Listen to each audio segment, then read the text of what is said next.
তো ফাইনালি যাই হোক আমরা সিটি সেন্টারে পৌঁছে গেছি, আর আমরা একেবারে হোটেলের অ্যাড্রেসটা দিইনি ক্যাবকে, আমরা এখানেরই অ্যাড্রেস দিয়েছিলাম, কারণ আমাদের এখানে কিছু টুকটাক শপিংয়ের কাজ ছিল, তো সেইগুলো ভাবলাম সেরে নিয়ে তারপরে একেবারে হোটেলের জন্য যাবো। আর এখান থেকে হোটেলটা একদমই কাছে, আগেই বলেছিলাম তোমাদেরকে। সো এই দেখো আমরা হোটেলে এসে গেছি, আর এই যে এরকম, এটা আমাদের, আর এটা আমাদের যেহেতু কিড আছে তাই আমাদের কিডের জন্য এটা। আর রিও তো ওর বেড পেয়ে খুব খুশি হয়েছে, এরকম একটা সেপারেট বেড পেয়েছে। ইয়েস, রিওর খুব ভালো লেগেছে। আর এই দেখো আমাদের এরকম সুন্দর ভিউ আছে, তো সকালবেলাতে এটা খুব সুন্দর লাগবে যখন খুলবো।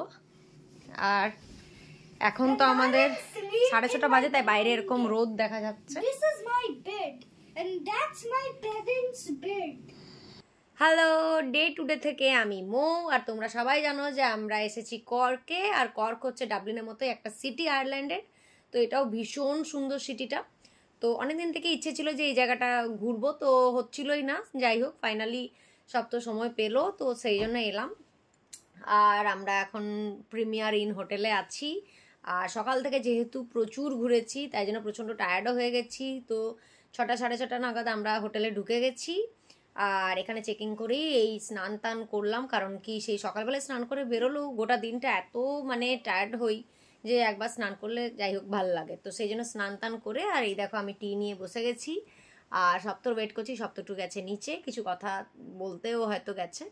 তো ও এলেই আমরা এই ডিনারের অর্ডার করবো, আর তারপর ডিনার করে ঘুমিয়ে পড়বো। আর কালকে আবার আমাদের আর্লি মর্নিং আরও কিছু প্ল্যান আছে কর্কের, যেগুলো কিছু মানে সেরকম ইম্পর্টেন্ট যেগুলো জায়গা, যেগুলো মানে আমার অনেক দিনের ইচ্ছে ছিল, সেগুলো সব শেয়ার করব। তো কালকে এগুলো জানতে পারবে কোথায় কোথায় যাচ্ছি, তো সেগুলো সব কালকে ভিজিট করবো। তো সেই জন্য আমাদেরকে আজকে আবার ডিনার করে মানে আর্লি ঘুমিয়ে পড়তে হবে।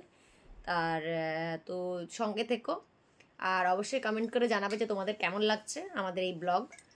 আর যারা নতুন তারা অবশ্যই আমার এই পেজটাকে ফলো করে দিও। Thank you.